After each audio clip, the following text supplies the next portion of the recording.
Hello everyone.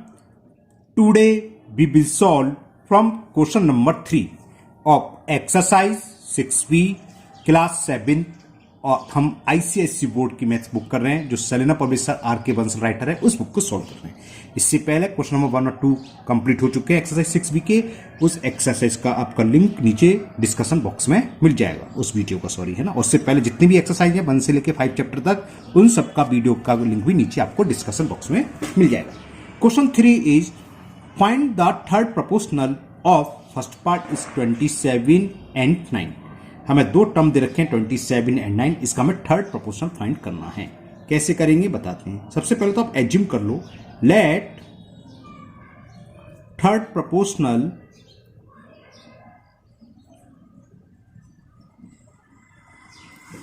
We x. तो third proportional का मतलब थर्ड टर्म समझ लो आप तरीके से। तो 27, 9 और x ये क्या हो जाएंगे, अगर थर्ड प्रोपोर्शनल है तो ये कंटिन्यू प्रोपोर्शन में होंगे, ठीक है ना। तो आप ये लिख लो। सो दिस इंप्लाइज कौन कौन से नंबर हैं 27, 9 एंड थर्ड प्रोपोर्शनल हमने माना x, क्या होंगे ये are in continue proportional,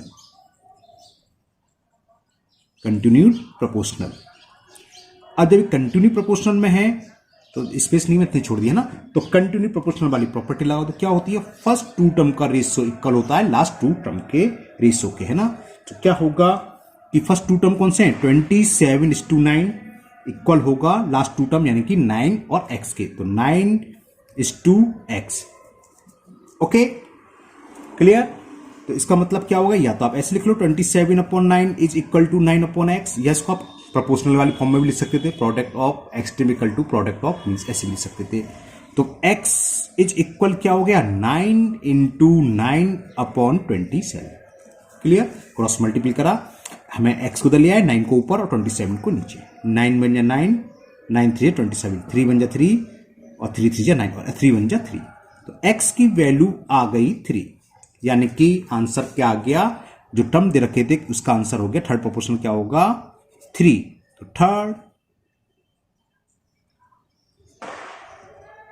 proportional is equal 3.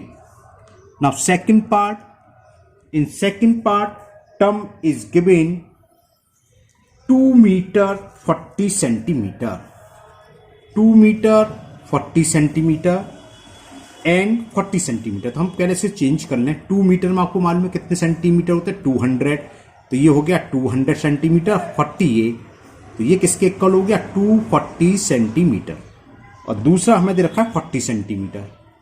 तो अब हमें 240 और 40 सेंटीमीटर का थर्ड प्रोपोर्शनल फाइंड करना है। Let third proportional be x, हमने मान लिया थर्ड प्रोपोर्शनल एक्स है, तो वही प्रॉपर्टी लगा दो प्रोपोर्शनल वाली। 240, 40 and x are in continue proportion, ये कंटिन्यू प्रोपोर्शन में होंगे। तो ये प्रोपोर्शनल में होंगे तो इसका मतलब क्या होगा, या तो वही लगाओ आप जो हमने ऊपर लगाया था, फर्स्ट टू टर्म का रेशियो इक्वल है लास्ट टू टर्म के रेशियो के, या फिर हम चारों को हम प्रोपोर्शनल भी, चारों से मतलब क्या फर्स्ट टू टर्म का रेशियो इक्वल है, इसको तो ऐसे दे सकते हैं कि 240:40 proportional to last two term 40:x, ऐसे भी लिख सकते हैं। तो प्रोडक्ट ऑफ एक्सट्रीम 240 × x बराबर होता है प्रोडक्ट ऑफ मींस 40 × 40। तो इससे x की वैल्यू क्या आ जाएगी 40 × 40/240, 0 से 0 4 बन जा 4 6 जा, और ये 2 से कैंसिल करा तो 20/6 यानी कि 3 होल 1/2। तो थर्ड प्रोपोर्शनल आ गया ये कुछ क्या करा मैंने, ये 6 या 20 कैसे रह गए, 2 से कैंसिल हो रहा है ना, 2 से ये हुआ 2 3 जा और 2 से 20/3 आएगा सॉरी, तो 3 का डिवाइड करेंगे तो चेंज होगा, 3 6 जा 18 और रिमाइंडर 2 6 होल 2/3। तो आंसर हो गया थर्ड प्रोपोर्शनल हुआ 6 एंड 2/, क्या कर रहे हैं भाई 3 है 8 नहीं है, 20/3, तो 6 होल 2/3, हम भी ऐसी गलती करते हैं। ओके, तो third proportional is 6 and 2/3। Now third part, and in third part number is 1.8 and 0.6. तो we let third proportional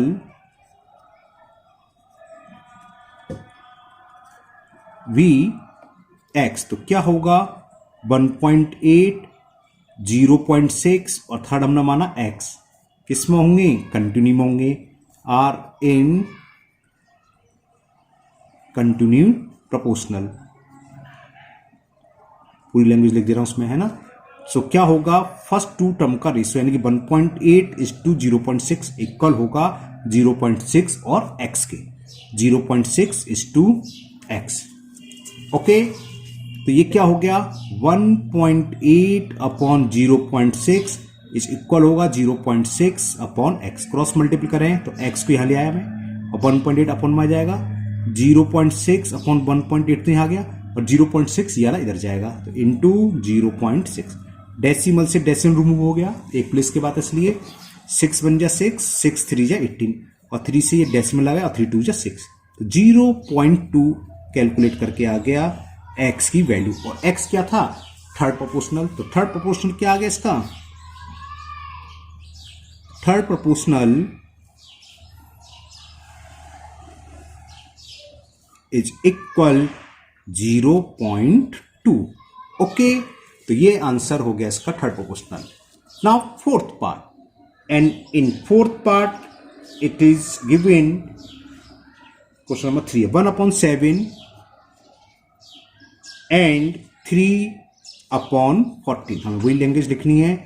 late third proportional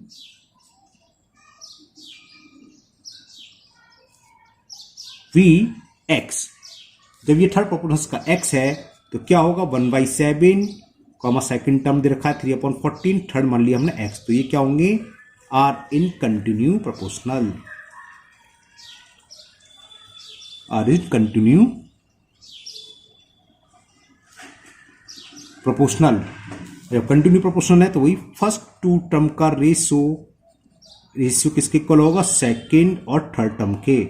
second term ये है, थर्ड टर्म ये है, ठीक है। और इसको क्या लिखोगे आप, 1/7 अपॉन 3/14 इज इक्वल 3/14 x, मतलब x/1।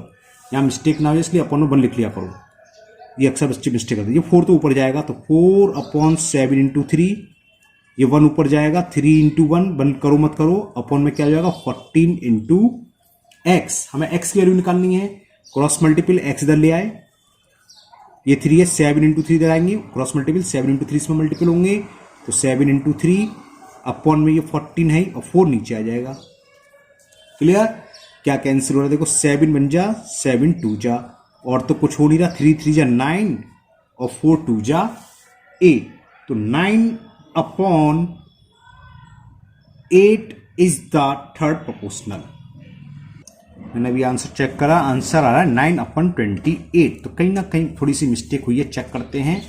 ये था 1/7/3/14, ठीक है, 3/14/x, 14 ऊपर जाएगा, ये 14 है, मैंने 4 लिख लिया है, इसे 14 करो, बाकी चेक करें, 7 × 3, ठीक है, ये भी सही है। तो ये 14 की मिस्टेक हुई ना, 4 लिख दिया था, तो 14 आएगा अपॉन में, 14 तो यहाँ अपॉन में लिखा है भाई, नहीं एक और 14 है, और ये अच्छा दोनों 14 होंगे, ये 14 होगा। ओके, तो बाकी ये 4 की जगह 14 होगा, तो 14 2 जा 28, ये आंसर है 9/28। तो थर्ड प्रोपोर्शनल क्या हो गया, जबकि मैंने इतने आराम से करा इस साल, तब भी मिस्टेक कर दी। फर्स्ट प्रोपोर्शनल इज, फर्स्ट बोल रहा हूं sorry, third proportional is 9/28। Okay, now last part, fifth part of question number 3। Numbers दे रखे हमें 1.6 एंड 0.8। तो लेट थर्ड प्रोपोर्शनल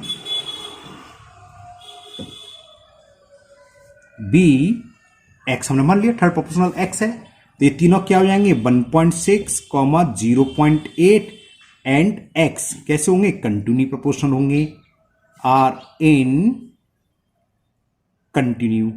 इतना भी लिख सकते हैं, खाली प्रोपोर्शनल लिखो ना, लिखो कंटिन्यू प्रोपोर्शनल।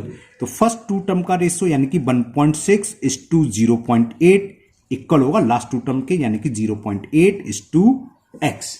ओके, तो ये क्या हो गया 1.6 upon 0.8 is equal 0.8 upon x। Clear, cross multiple कर दें तो x को इधर ले आए, 0.8 इंटू 0.8 का मल्टीपल यहां होगा तो 0.8 अपॉन 1.6 अपॉन में जाएगा तो 1.6, डेसिमल से डेसिमल 8 बन जाए 8, 8 2 जा 16, 2 बन जाए 2, पॉइंट लगा के 2 4 जाए तो 0.4, x की वैल्यू आ गई 0.4, यानी कि ये लिख दे रहा हूं थर्ड प्रोपोर्शनल एज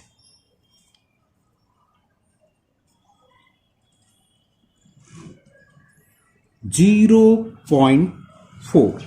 ओके, अब ये देखने में जरूर लगता है कि एक ही क्वेश्चन हुआ, लेकिन इसमें 5 पार्ट है ना, तो 5 पार्ट्स हो गए आपके। नाउ क्वेश्चन नंबर 4 में भी 5 पार्ट्स हैं।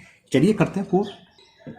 क्वेश्चन 4 है find the mean proportional between first part 16 and 4। देखो इसका डायरेक्ट फॉर्मूला है, मीन प्रोपोर्शनल होता है दो नंबर के बीच का under root product of both number, है ना। मैं डायरेक्टली करूंगा, ये क्वेश्चन में डिटेल में कर देता हूं, बाई चांस आपको अगर कोई प्रॉब्लम है तो समझ लो कैसे आता है वो समझ लो। तो मीन का मतलब इन दोनों के बीच वाला, तो मान लेंगे पहले लेट, और जब समझ में आ जाएगा तो सेकंड पार्ट से जैसे करूं वैसे करना, क्योंकि आपको अगर डिटेल नहीं मालूम इसलिए मैं जैसे कर रहा हूं। Let mean proportional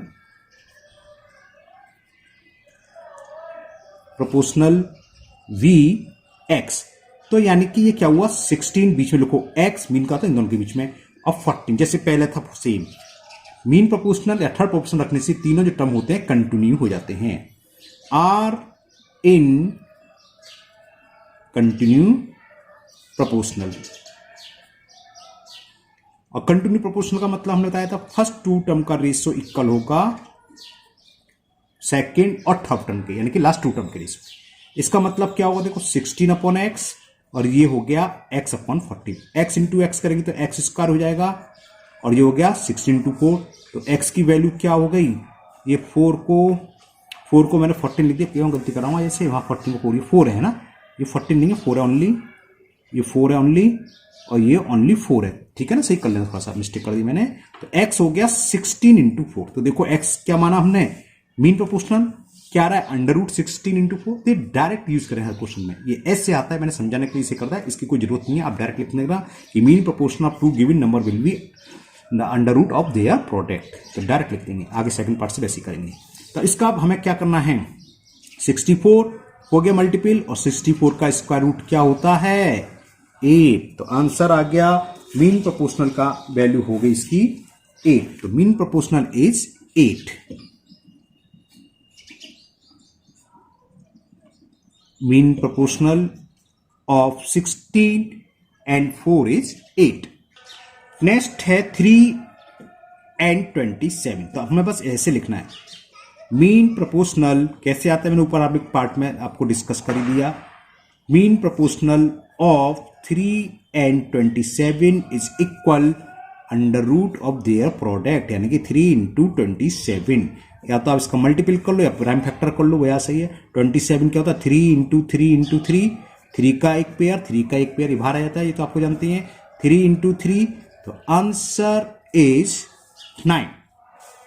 now third part, and the third part is 0.9 and 2.5, तो मीन प्रोपोर्शनल क्या होगा इनका,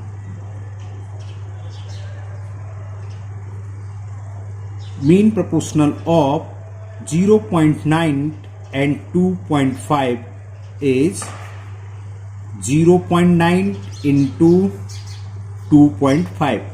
अगर आप लोगों को डेसिमल से डर लगता हो तो डेसिमल रिमूव करके आप अपॉन में 10 बढ़ा सकते हो, तो 1 प्लेस के बाद है 25 9 जा होता है 225, और 10 इंटू 10 100, 225 का स्क्वायर रूट क्या होता है 15, ये जानते हो, 100 का आप सब जानते हो 10 से डिवाइड करेंगे तो आंसर इज 1.5। तो mean proportional of 0.9 and 2.5 will be 1.5। Now fourth part, in fourth part 0.6 ये भी डेसिमल में है, 0.6 एंड 9.6, तो इनका क्या होगा आप तो समझ गए आप, मीन प्रोपोर्शनल होगा इनका अंडर रूट 0.6 इंटू 9.6। अभी हमने आपको बताया डेसिमल से डरने की कोई जरूरत नहीं है ना। तो क्या हो जाएगा, ये दोनों का डेसिमल को क्या करें, रिमूव करें, और डेसिमल रिमूव करने के बाद क्या होगा, नीचे 6 है तो उसके अपन में 10 आ जाएगा, रिमूव हो गया। 1 प्लेस के बाद डेसिमल रिमूव हो गया तो ये भी 10 आ गया। तो अपॉन में तो हमें साफ साफ दिखाई दे रहा है 10 आ जाएगा इसका रूट्स के बाहर। चलो अभी रहने देता हूँ, 10 × 10 ही रहने देता हूँ। ये 6 है, 96 क्या होते हैं, 16 6 जा तो 6, और 16 को लिख सकते हैं 4 × 4। मैंने 96 के फैक्टर कर लिए। अब पेयर बाहर आता है, 6 का पेयर बाहर आ जाएगा, एक 4 का आ जाएगा, और नीचे पर क्या है 10 का पेयर है तो 10 अपॉन में आ जाएगा। तो ये हो गया 24/10, यानी कि 2.4 आ गया mean proportional of 0.6 and 9.6। Now last fifth part, and the fifth part is 1/4 and 1/16। इसका हमें मीन प्रोपोर्शनल निकालना है। तो मीन प्रोपोर्शनल ऑफ 1/4 एंड 1/16 क्या बताया था, अंडर रूट में इनका हमें मल्टीपल करना है। 16 4 जा 64, तो ऑलरेडी हो गया 1 का स्क्वायर रूट 1 और 64 का तो सबको रटा होता है 8। Answer is 1/8। तो ये क्वेश्चन नंबर 4 कंप्लीट हुआ। अब नेक्स्ट क्वेश्चन नंबर 5। अब देखिए क्वेश्चन नंबर 5 का मैं आपको बहुत ही सिंपल मेथड समझाने वाला हूं, बहुत अच्छे से समझ लेना। यहां दे रखा है if A/B is equal 3/5 and B/C is equal 4/7, find A/B/C। तो इसका सॉल्यूशन देखिए, इससे सिंपल मेथड नहीं है। पहले जो हमें रेशो दे रखा है A/B, आप उससे लिख लीजिए कितना है 3/5। दूसरा B/C, तो B के नीचे आप B लिख लिए C, B की वैल्यू 7, यहां B की देखो फर्स्ट वाले रेशो B का रेशो 5 है, तो V का रेशो सेकंड में जो रखा है 5 के नीचे 4 लिखिए आप, और 7। क्लियर, एक लाइन ड्रॉ करिए, ये पूरा मिलकर हो जाता है A/B/C। क्लियर। अब देखो 4 का मल्टीपल 3 में करो, 4 3 जा 12, 4 का मल्टीपल सामने 5 में करो, ऐसे एरो बनाना नहीं, मैं आपको समझाने करता हूं।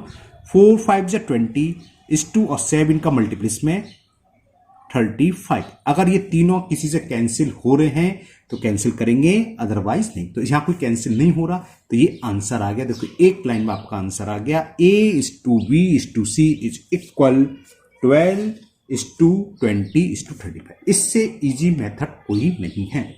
एक और समझिए, अगर नहीं समझ में आया तो सेकंड पार्ट देखते हैं। देखो यहां हमें दे रखा है कि X/Y की वैल्यू दे रखी है हमें 2/3, तो मैंने लिख लिया 2/3। फिर दे रखा है Y/Z, तो Y के नीचे Y लिखा Z, और वो दे रखा है 5/Z, और Y के नीचे लिखने के 5/7 में से Z बोल गया था, और XYZ का पूछा है। तो हमने क्या बताया था, ये देखो ये दोनों सेम होते हुए आया था X/Y/Z। क्या बताया था, इस 5 का मल्टीपल आप करेंगे 2 में, 5 2 जा 10, 5 का मल्टीपल 3 में, 5 3 जा 15, और 7 का मल्टीपल 3 में, 7 3 जा 21। अब 10 15 25 21 सॉरी, ये क्या को प्राइम है, मतलब आपस में किसी से कैंसिल नहीं हो रहे। अगर ये किसी से डिविजिबल होते तीनों तो पहले हम डिवाइड करते, वो उसका आंसर आता। ये नहीं डिविजिबल हो गए तो X/Y/Z का आंसर हो गया 10/15/21। देखो कितनी जल्दी हो गया, हमें कोई न्यूमरेटर डिनोमिनेटर सेम करने की जरूरत नहीं है। सिंपल मेथड, सबसे easy method. Now third part में हमें दे रखा है, मैं पहले क्वेश्चन लिखता हूं, if M/N is equal 4/9 and N/S, और ये दे रखा है हमें 3/7, तो पूछा इसमें M/S। तो ये सवाल भी आपका इसी मेथड से हो जाएगा। कैसे, देखिए इसका सॉल्यूशन भी देख लीजिए आप, वही हमें ऊपर प्रोसीजर अप्लाई करेंगे। M/N की वैल्यू 4/9 और N के नीचे N लिखेंगे, N/S क्या दे रखा है 3/7, मिलकर क्या हो जाएगा ये M/N/S। 3 का मल्टीपल 4 में 3 4 जा 12, 3 का मल्टीपल 9 में 3 9 जा 27, और 7 का मल्टीपल 9 में 7 9 जा 63। हाँ, ये क्वेश्चन अच्छा आया, अच्छे से, मतलब देखो अभी तक दोनों कैसे आए थे, ये किसी से कैंसिल नहीं हो रहे थे, लेकिन ये डिवाइड हो रहे हैं 3 से, तो इसमें 3 से डिवाइड करो, 3 4 जा 12, 3 9 जा 27, और 3 बन जा, 4:9:21 आ गया। क्या? m:n:s। हमें फाइंड क्या करना है? m:s। तो m ये रहा, s ये रहा, पहले क्या है 4 और ये कितना है 21, तो यहीं से आप डायरेक्ट लिख दोगे। सो m:s इज इक्वल 4:21। अगर पूछा mn बाकी तो दे रखा है, तो ये इसका आंसर हो गया 4:21। समझ में आया है ना? तो आपने अगर आता ही मेथड अच्छी बात है, नहीं है तो आप सीख चुके सबसे सिंपल मेथड, तुरंत के तुरंत आप ओरली कर सकते हो, इतना इजी मेथड है। ऐसा कुछ नहीं है कि हम फ्रैक्शन को, रेशो को पहले फ्रैक्शन में लिखे हैं, फिर आप लोगों ने करा होगा शायद, फिर डिनोमिनेटर को सेम करके इक्वल करें, ऐसी कोई जरूरत नहीं है। 3 हो 4 हो, सब सारे के सारे इसी तरीके से हो जाते हैं। नाउ फोर्थ पार्ट, P इसकी तरह PR पूछा है, यहां पर P:2Q दे रखा है, और जब लिखो तो आप थोड़ा इस पे छोड़ के लिखना, Q:2R नीचे लिखते ना, इसलिए P:2Q दे रखा है हमें। ये दे रखा है 1:2:1/3। ओके, रेशो में हमने देखा है स्टूडेंट्स मिस्टेक कर देते हैं, और Q:2R दे रखा है, Q:2R दे रखा है 1/1/2। अब इसको थोड़ा अलग से सॉल्व कर लेंगे, चलो 1 में ही लिख देता हूं, बाद में कर लूंगा इसे। 1/1/2 is to 1/1/3। तो पहले मैं इसे सॉल्व कर ले रहा हूं। 2 बन जा 2 और 1 3/2, 3 बन जा 3, 1 4/3। जब सॉल्व करने पे आए तो आप इसको भी सॉल्व कर सकते हो अलग से। अगर अपॉन में आपको डर लगता है फ्रैक्शन से, तो हमें पता है कैसे इसको सिंपल कैसे करते हैं। 2 और 3 का क्या है एलसीएम 6, तो 6 से मल्टीपल कर दो इसमें, इस टर्म में ऐसे तो करते हैं। 2 से 6 3 बार कैंसिल, 3 से 6 2 बार कैंसिल, तो ये हो गया 3:2। जो P:2Q था वो आ गया 3:2। Q:2R देखें, ये भी वही है, 2 और 3 का एलसीएम क्या आएगा 6, तो मैंने इसमें 6 से मल्टीपल कर दिया ईच टर्म में, तो ये क्या हो जाएगा 2 से 6 3 टाइम्स कैंसिल, 3 से 6 2 टाइम्स कैंसिल, 3 3 जा 9 और 4 2 जा 8। अब जो अप्लाई कर दो जो हमने ऊपर बताया था, P:2Q की वैल्यू आ गई 3:2। तो लिखो P:2Q इज इक्वल 3:2 और Q:2R, Q:2R हमने क्या निकाला 9:R। Q की वैल्यू के नीचे Q की वैल्यू लिखो is 2 9:8। तो ये दोनों मिलकर क्या हो जाएंगे P:2Q:2R। क्या करते थे 9 का मल्टीपल 3 में और 9 3 जा 27, 9 का मल्टीपल 2 में 9 2 जा 18 और 8 का मल्टीपल 2 में 8 2 जा 16। ओके, लेकिन हमें यहां फाइंड क्या करना है, फाइंड करना था हमें P:2R। P कौन सा है पहला और R कौन सा है लास्ट में, तो P:2R क्या होगा यहीं देख के लिख सकते हो आप। P:2R 27:16 है simple method. Now last fifth part, last नहीं सेकंड लास्ट है, फिफ्थ पार्ट। यहां हमें A:B दे रखा है, तो लिख लो A:B और वो गिवन है 1.5:3.5 और B:C, तो B के नीचे B लिखिए is/C। B की वैल्यू ये थी, B के नीचे B की वैल्यू लिख लो। B:C हमें गिवन है 5:6, तो यानी कि 5:6। तो ये दोनों मिलकर क्या हो जाएंगे, ये बीच का सेम होता है तो पूरा ये आता है B और is/C, यानी कि A:B:C की वैल्यू आ जाएगी। क्या बताया था 5 का मल्टीपल आपको यहां करना है, तो 15 5 या 75 होते हैं, एक प्लेस का डेसिमल लगा दिया मैंने। 5 का मल्टीपल मुझे इसमें करना है, is/2 लगाओ। 5 5 जा 25 कैरी 2, 5 3 जा 15 और 2 17 और 1 डिजिट्स के बाद डेसिमल is/2 और 6 का मल्टीपल इसमें करना है इस वाले में। 6 5 जा 30 कैरी 3, 6 3 जा 6 5 जा 30 कैरी 3, हाँ, और 6 3 जा 20, सॉरी 20 कर रहा हूं, 6 3 जा 18, 18 और 3 21। क्या ये किसी से डिविजिबल हैं? ये 3 से डिविजिबल हैं? नहीं 3 से नहीं है, सॉरी ये नहीं है, 17.5 नहीं है, ये है, तो ये किसी से डिविजिबल नहीं है। तो पूछा क्या इसमें, पूछा है इसमें A:C है ना, तो A:C निकाल लें। A ये रहा, C ये रहा, तो A:C की वैल्यू हो गई 7.5:21। क्या ये किसी से डिविजिबल हैं? किसी से डिविजिबल नहीं है। 7 5 बार है, 2 नहीं 3 से हो रहे हैं, 3 सत्ते 7 बार हो जाएगा, 3 से डिविजिबल है भाई। ठीक है, तो कैंसिल करते हैं इसे। देखो एक हमने थोड़ी सी मिस्टेक करी है, नहीं करी, ये 6 पंजे 30, यहाँ से लगा 3 और 6 30 18 21, ठीक है यही होगा। ओके, तो चलिए करें। 3 से डिविजिबल हो रहा है, 3 2 जा 6, कैरी 1, 3 5 जा और 3 7 जा, तो 2.5:7 is the answer of fifth part. Okay, देखिए जब आप आंसर चेक करेंगे इसका तो आपको आंसर कुछ और नजर आएगा, तो वो समझ लो ना करा क्या है ना, डेसिमल को हटा दिया है। क्या करें, हमने बताया था रेशियो में आप इतना छोड़ दोगे आपका सही है, गलत नहीं माना जाएगा। तो हमने 2 से अगर मल्टीपल कर दूं वो टर्म में, या डेसिमल हटा के नीचे आप 10 लिख लो, फिर 10 से मल्टीपल करो तो एक ही बात है। तो मैं डायरेक्ट 2 से मल्टीपल कर दूं, 25 2 जा 50 और एक प्लेस का डेसिमल आएगा तो 5 जाएगा, और 2 7 जा 40, जो आपकी बुक में आंसर देखा है 5:14 दे रखा है। तो वो एक ही चीज है, ये रेशियो या रेशियो हमने बताया कैसा है, 2 से मल्टीपल करके। एक तरीका और था कि हम डेसिमल हटा के यहाँ 10 बढ़ाते तब भी आया था, बाद में डिवाइड कर दे तब आया था, है ना। तो अगर आप इतना छोड़ देंगे, ऐसे लिख देंगे तब भी ठीक है। ओके, होता क्या है वैसे हम लोग क्या करते हैं रेशियो में, डेसिमल को रिमूव कर देते हैं, या तो 10 से मल्टीपल कर दो तीनों में, है ना, उसके बाद किसी से डिविजिबल हो रहा तो कैंसिल कर दो, वैसे भी कर सकते हैं। मैं आपको समझाऊं, देखो एक तो ये हो गया, यहां तक हो गया, आपका यहां तक क्लियर हो गया। दूसरा जो मैं बात कहना चाह रहा हूं, ये यहां से मैं उतार ले रहा हूं दोबारा, देखो ये A:B:C, ये है 7 पॉइंट, यहां तक तो हो गया ये। अब दोबारा आप समझना चाहते हो दोबारा समझ लें, मैं जो बताना चाह रहा था क्या करते हैं हम लोग, अगर डेसिमल हो किसी टर्म में तो डेसिमल को रिमूव करते हैं। रिमूव कैसे करेंगे, 10 से एक प्लेस क्या है, 10 से मल्टीपल कर दे तीनों में, तो ये होगा 75, ये हो जाएगा 175 और ये हो जाएगा 200। अब ये किसी से डिविजिबल हैं, सीधा सीधा देखो लास्ट में 5 और 0 भी 5 से डिविजिबल है, 5 से तो डिविजिबल है ही, बाद में हो सकता है और भी हो, पहले हम 5 से कर देते हैं। तो 5 से 15 5 जा 17 होते हैं, 5 5 जा 5 5 जा नहीं 5 3 जा 15, सॉरी 5 3 जा 15, कैरी 2 25, 5 5 जा, और ये 5 4 जा 20 और 5 2 जा। क्लियर, ठीक है ना, बात समझ में आ गई।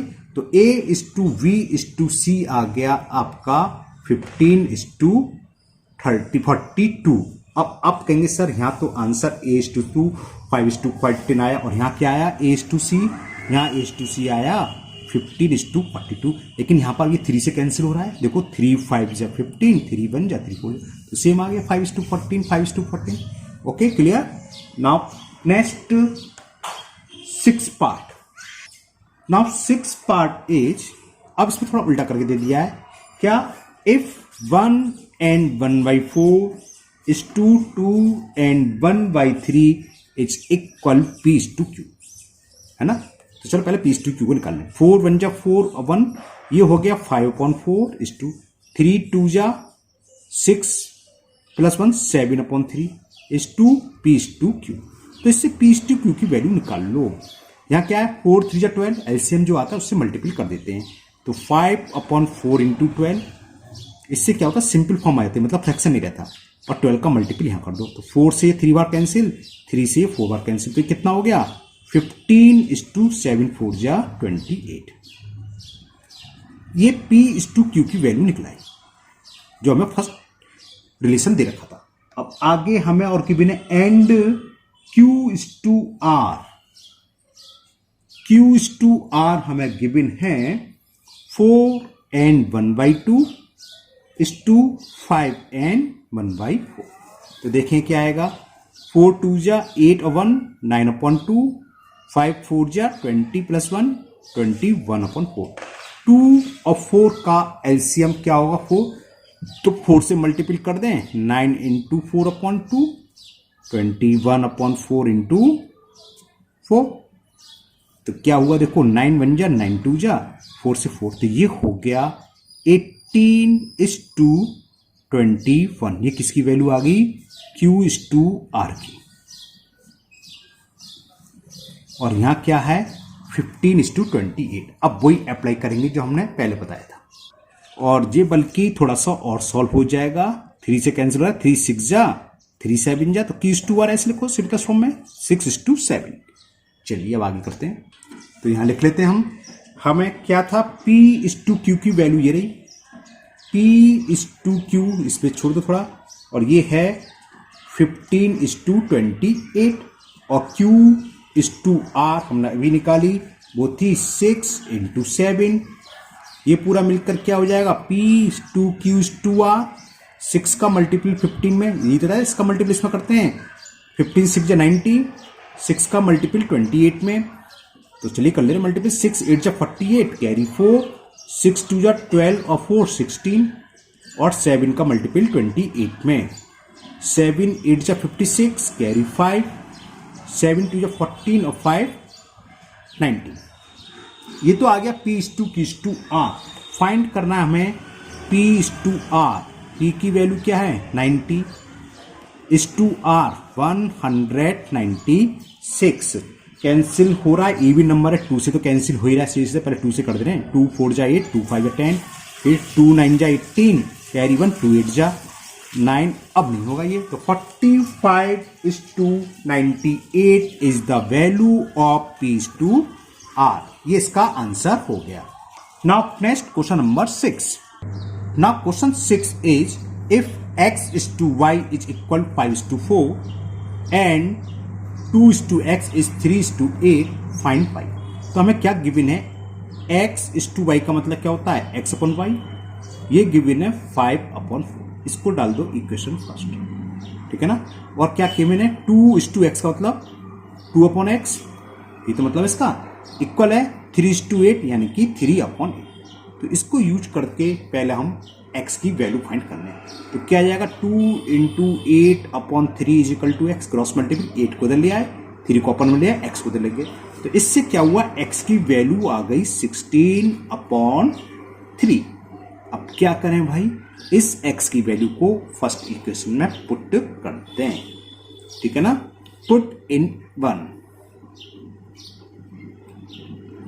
Put this value of x in equation first, we get x/y, और x की वैल्यू है 16/3, तो ये क्या हो जाएगा 16/3y इज इक्वल 5/4।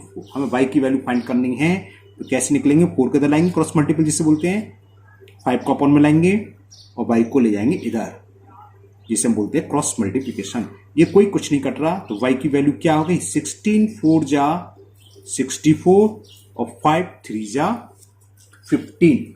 ओके, तो ये इसकी वैल्यू हो गई। हाँ, ज्यादा से ज्यादा, क्योंकि ये क्या है इम्प्रॉपर, आप मिक्स फ्रैक्शन लिख सकते हैं।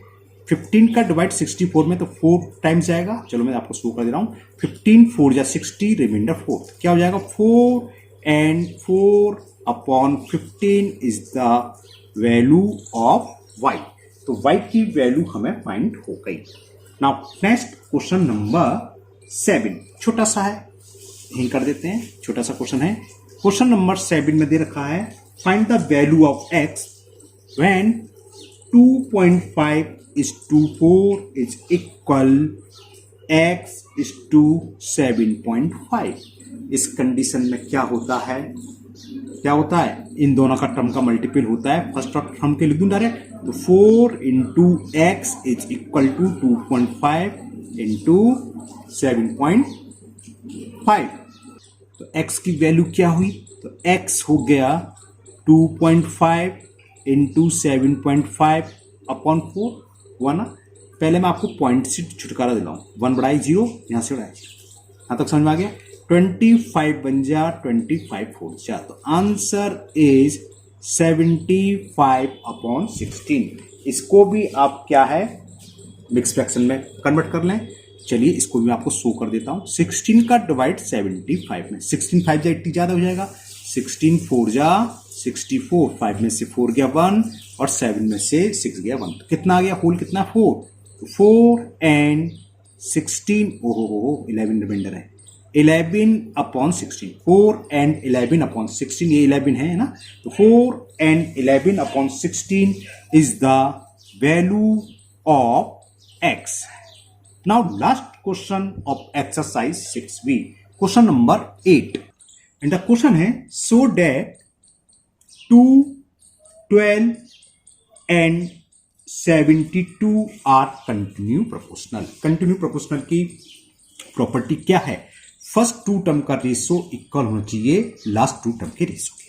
अगर ऐसा है तब तो ये कंटिन्यू प्रोपोर्शनल होंगे, अदरवाइज नहीं। चलिए सॉल्व करते हैं। सॉल्यूशन देखो, first we will find the ratio between first two term. तो ये क्या होगा, 2 से डिवाइड कर दें, 2 1 जा 2, 2 6 जा 12। तो 2:12 की सिंपलेस्ट फॉर्म आ गई 1:6। Now we will find the ratio between last two term, यानी कि 12:72। इसे देखें, 12 से डिवाइड करें, 12 1 जा 12, 12 6 जा, दोनों इक्वल आए। फिर लिख दो, since 2:12 is equal 12:72, so 2 12 and 72 are in continue proportional। बस इतना ही काम इसमें हमें करना था। प्रोपोर्शन या प्रोपोर्शनल भी लिख दोगे तब भी चलेगा। ओके, तो ये एक्सरसाइज 6 भी आपकी कंप्लीट हुई और मुझे उम्मीद है आपको बहुत अच्छे से समझ भी आ गई होगी। फिर भी अगर आपको किसी क्वेश्चन में कोई डाउट है, कोई कंप्लेंट है, तो आप मुझे कमेंट बॉक्स में कमेंट करें, मैं उसको दूर करने की पूरी कोशिश करूंगा। अगर आप लोग पहली बार चैनल पर आए हैं तो चैनल को सब्सक्राइब करना ना भूलें, साथ ही साथ बेल आइकन जरूर प्रेस करें, जिससे आगे जो भी वीडियो अपलोड होगी उसका लिंक आपको उसका क्या कहते हैं लिंक, हाँ बिल्कुल, उसका आपको इन्फॉर्मेशन नोटिफिकेशन आपको मिल जाएगा और वो वीडियो आपकी मिस नहीं होगी। फिर मिलते हैं नेक्स्ट वीडियो में। Thank you, have a nice day.